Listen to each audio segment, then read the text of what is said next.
Hi there everyone, welcome once again to the ThermoWorks BBQ patio. It's me, Chef Martin, and today we are bringing the heat with Harry Sue. We've got a great dish planned for us here today, I can see. Tell us what we're making. We're going to be making a Malaysian satay with a spicy peanut sauce. And we made a wonderful, beautiful sambal to marinate the beef and the chicken. This is going to be great. Let's jump right into it, shall we? Let's go ahead and make the marinade, and we're going to put some curry powder in here. Okay. Now let's add some of the sambal we made, kind of 1-to-1 ratio. And let's add a little bit of brown sugar. You can just get it to the level of the sweetness you like. Go ahead and mix that up. So we have 3 ingredients, a sambal, brown sugar, and some curry powder. We're gonna cut it with a little bit of acid. We use a little bit of rice wine vinegar. And I'm gonna add a little bit of coconut milk, make a marinade, give it a nice stir. Oh man, this is amazing It'll already. be absolutely amazing. This is actually good as a sauce. You can heat it up and use it as a sauce, but today we're gonna do it as a marinade. So next, work on the meat next. Okay. So here's the beautiful ribeye. We're gonna do a beef satay. We're gonna do a chicken satay. And you can cook chicken satay with chicken breast, but I love the dark meat because it does not dry out. So what we're gonna do is we're gonna cut it into strips like that are suitable on a skewer on this side. And then on the beef, we're going to cut this into strips so we can skewer it on a skewer. And we'll drop them into the marinade. We'll use a couple of seasonings. We're gonna use a beef rub on it and a little bit of Texas umami and a little bit of Texas brisket magic. So folks, it's, when you cook barbecue, any kind of grilling, it's always important to season. So the trick is that a lot of people sometimes dump the meat into the marinade. The pros like me, what we do is we season it before we even put in the marinade. So that way your meat gets double seasoning. So this method of seasoning is called a dry brine. Even though it's gonna be on for just a few minutes, the salt crystals will soak into the microfibrils of protein, giving the meat flavor. So that gets a seasoned dry brine before it goes into a wet brine. And go ahead and mix it up. Ideally, you can actually let this sit overnight, but an hour is fine. So that is the one for the chicken. And let's go ahead and skewer the chicken. We're gonna do a Texas-sized satay, which is gonna be a big portion here. And you just kind of run it like that. Okay, just kind of snake it back and forth. Snake it back and forth. Try to get as much of it on the stick as you can. Okay. How do you like to cook your beef? Medium rare? You like it medium? For kebabs, I actually like my beef a little bit more medium.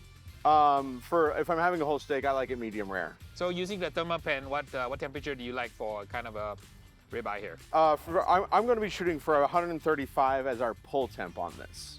Look at that. So the tip is covered. I see that. Okay. Rinse and repeat 20 times.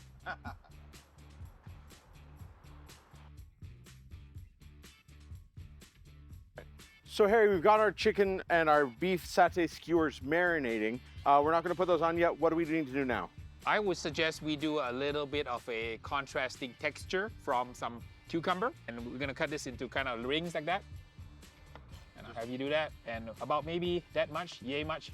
While you do that, I'm going to mix up the pickling juice. It's a really simple little bit of rice wine vinegar, about same amount of white sugar, a little bit of brown sugar in it for color, and a little bit of salt. I'm going to use a little bit of a Texas brisket magic rub, which has salt and pepper in it, and we're going to stir it up. I'm going to use a little, you know what this is? This is lemongrass. Oh yeah, it's a lemongrass brush there. And you don't have to go and use a brush. You can use a lemongrass brush. I'm going to taste it for acidity. Go and taste it. Taste it. Yeah. I think it's a little bit more acid. A little more acid.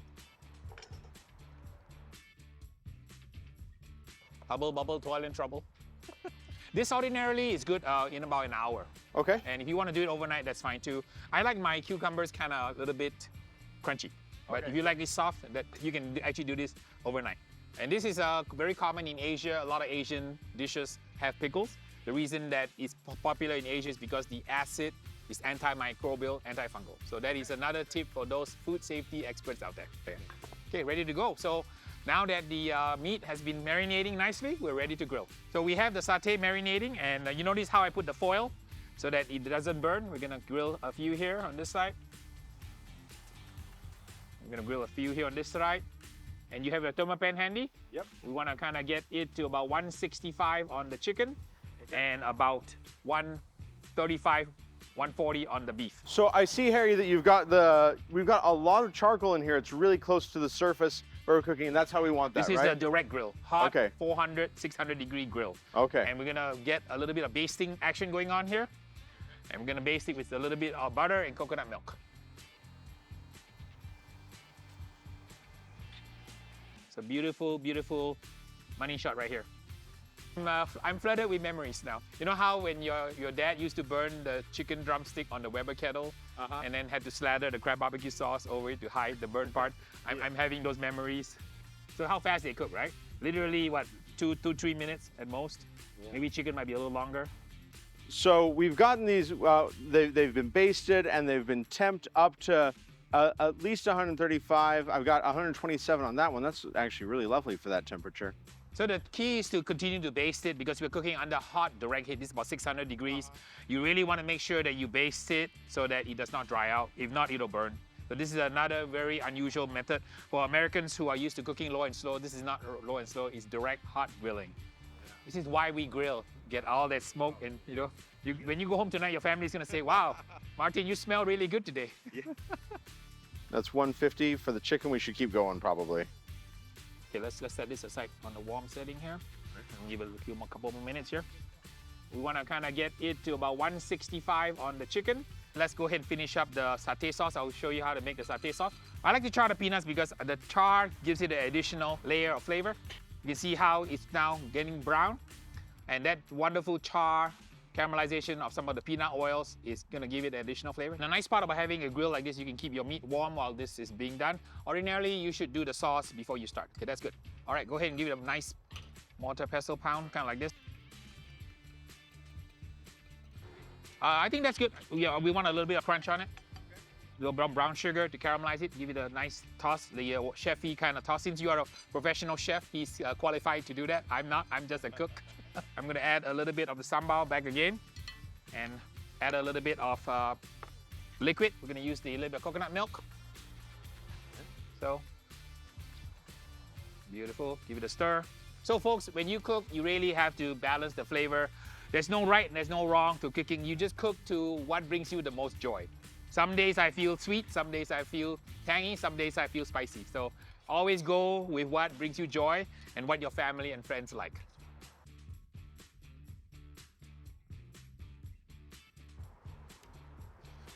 And you can decide if you want the sauce on the meat or the sauce in a container. I'm gonna put it in a container. Yeah. Everybody usually eats it with sauce, unlike sometimes. I love it with sauce, so. And then let's get some of the pickle around it. The blend of colors, the green. Here's the plated dish. Harry, this looks amazing. This plating is gorgeous. It smells fantastic. Are we there yet? We are there, and the Fils de la Resistance is a little bit of a peanut sauce here. Okay. And get that, and then I like to put a piece of cucumber for texture. Oh, right on there. It's a one bite wonder, right? One bite wonder. The char, the charcoal, the marinade, the peanut sauce is so creamy with those chunks. And of course, the pickle with the vinegar just brings it all to life. So that's what a one bite wonder tastes like. Transported you all the way to Asia. You could be sitting on a beach. Yeah. With your adult beverage. or walking down the street and looking at everything, right? With two of these in hand. Harry, this has been amazing. This is fantastic. I hope you all try this. I hope you've enjoyed watching this. Give it a shot. Go and check out Harry's website. You can check out his rubs there. Also be sure to check out his YouTube channel. He's going to be editing together his own version of the same video. You can go see us there. Thank you so much for joining us here on the barbecue patio. From ThermoWorks and me, Chef Martin, and from Harry Sue, thank you so much for watching. Thanks for having me on.